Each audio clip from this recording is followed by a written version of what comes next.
Cordell Bank first appeared on my radar back in the late 90s and early 2000s when I was first doing my technical diving training.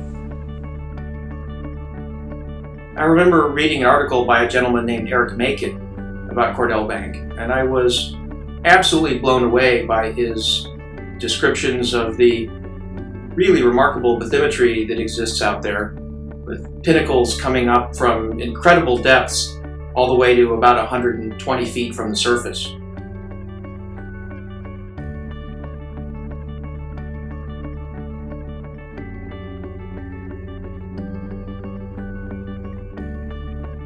Robert Schmieder was the leader of the expeditions that first went scuba diving in Cordell Bank in the late 1970s and the early 1980s. His team did some really amazing pioneering work there, and of course found Cordell Bank to be just an absolutely lush paradise. Huge schools of fish, very dense invertebrate life, the bottom just completely covered with animals growing on animals. And he then went to work politically to get Cordell Bank protected as a national marine sanctuary. Now, unfortunately, since then, there hasn't been a whole lot of diving activity out on the bank, which is too bad because Cordell is absolutely one of the most amazingly beautiful places on Earth. Cordell Bank and its surrounding region was recognized for its extraordinary biodiversity in 1989, when Congress designated Cordell Bank National Marine Sanctuary. The sanctuary boundary starts about 6 miles west of Bodega Bay, and its western boundary is about 30 miles further west. The main centerpiece of the sanctuary is Cordell Bank itself. The shallowest peak of the bank is at 115 feet below the surface, and the deepest point of the sanctuary is at about 6,000 feet.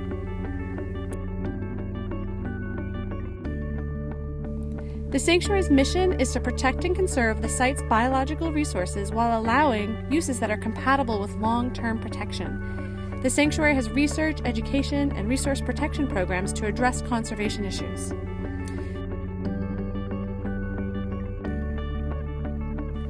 The Pacific Fisheries Management Council and California Fish and Wildlife manage fishing in these waters. Currently, Cordell Bank is closed to fishing for groundfish due to the West Coast Rockfish Conservation Area put in place in 2002. In addition to this closure is a no bottom contact gear regulation on Cordell Bank, which is within the 50-fathom ISO bath, and that was put in place to protect the fragile invertebrate communities on the bank itself.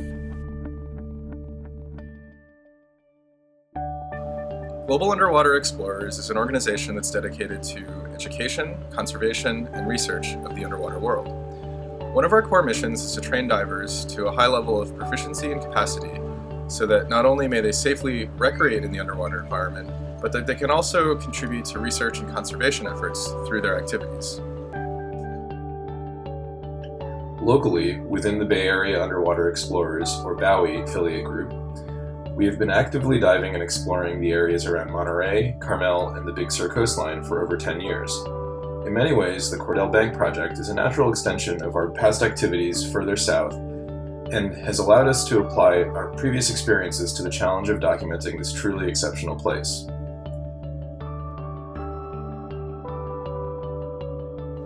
As long as I've been diving in California, I've been hearing about Cordell Bank. It's always seemed to be this almost mythical place.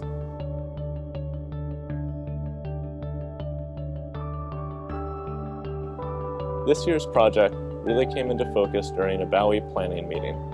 During this meeting, we were discussing what the course would be over the next year. I brought up the idea of Cordell Bank, and it really resonated with the other technical divers on the team.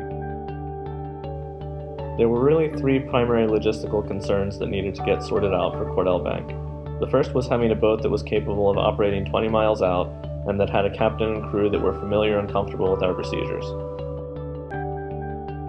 I think a lot of people underestimate how critical it is to have a crew and boat that's in sync with the team. The second was having a dive team that was sufficiently committed and skilled to dive at a location like Cordell Bank, and we're fortunate in BAUE to have a number of such divers. and the third was navigating the government permit process to allow us to dive there to begin with. When it comes to Cordell Bank, there's certainly nothing routine about it. Being 20 miles offshore and 150 miles from home port, it's a lot more than a leisurely daily trip.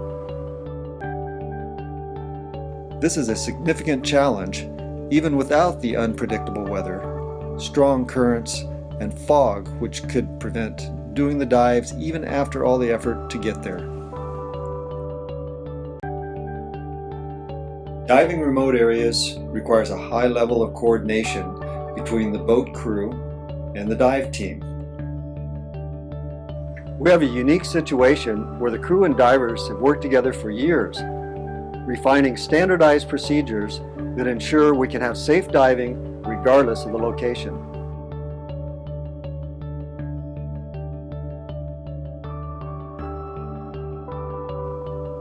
One of the challenges of diving at Cordell, besides the remoteness, is the depth. With topography that starts around 140 feet and dropping to over 300 feet and beyond, Cordell is a challenging environment not only to dive in, but to document.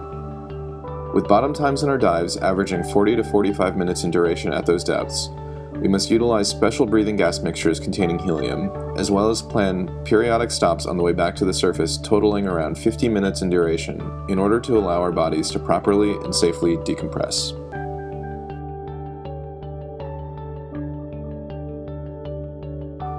Early on in the process, I contacted the Cordell Bank National Marine Sanctuary to learn more about the permitting process. They were excited about the prospect of getting video documentation and photo documentation of Cordell Bank for conservation and education purposes. For us, this conversation really brought into focus our main goals for the year in this project. Those were, number one, primarily prove that Cordell Bank was a feasible location for technical diving, and number two, to provide photo and video documentation. Besides the diving aspects, one of the other challenges of documenting a site like Cordell is the lack of light. The nutrient-rich waters in our area that feed the lush color and diversity on the reef also serve to filter out most of the sunlight at these deeper depths. In order to capture usable stills and video, we used a combination of high-powered underwater flashes, or strobes, as well as powerful video lighting.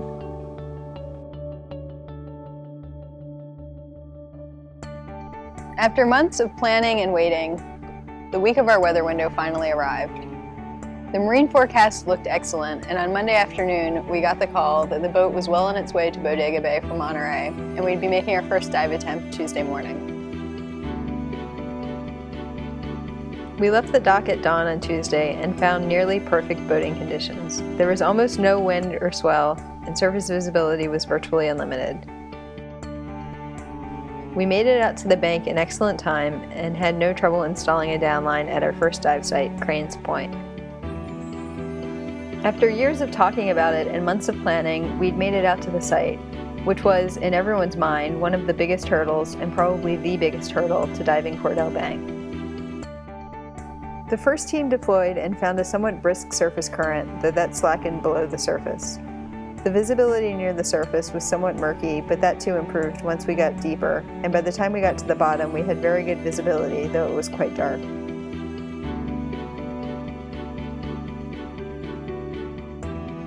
Before we even got to the bottom, we could see an enormous school of widow rockfish.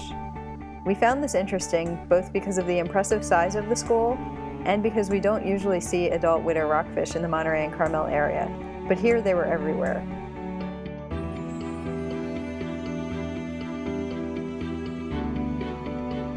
The site also had a really interesting invertebrate cover, which was super lush and somewhat different than the encrusting life that we see at similar depths in the Monterey area. There were a lot of unfamiliar species of sponges, tunicates, and hydroids, though it was equally as colorful.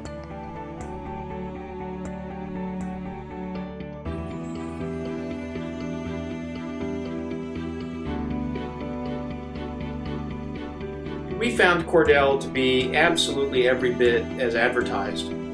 The invertebrate life was just off the charts, with sponges growing on top of anemones, growing on top of hydrocoral. And of course, the schools of fish were just mind-blowing. I've never seen so many rockfish in one place. Mostly widow rockfish, but also yellow eyes, which are rarer down in these parts south of, British Columbia and Alaska, and getting increasingly rarer everywhere due to overfishing. We saw quite a few, actually quite a lot, of juvenile yellow eye rockfish, which is really something we like to see. A lot of rosy rockfish. There were also boccaccio. Now that groundfish are protected from fishing in Cordell Bank, it would really be a great thing if it could be kept that way. Many of the most spectacular and indeed commercially valuable residents of the bank are large and slow-growing fish. If the resource is going to be available to future generations, species like boccaccio and yellow eye rockfish will need a place to settle out and grow to a fully productive size.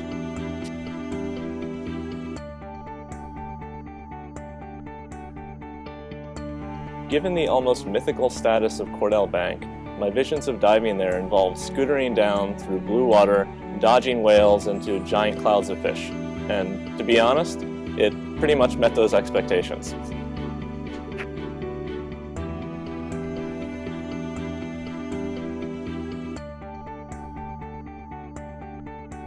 Diving Cordell Bank turned out to be every bit as difficult and every bit as rewarding as we had anticipated it to be at the beginning of the project. And we're really looking forward to going back and continuing our exploration there in the near future.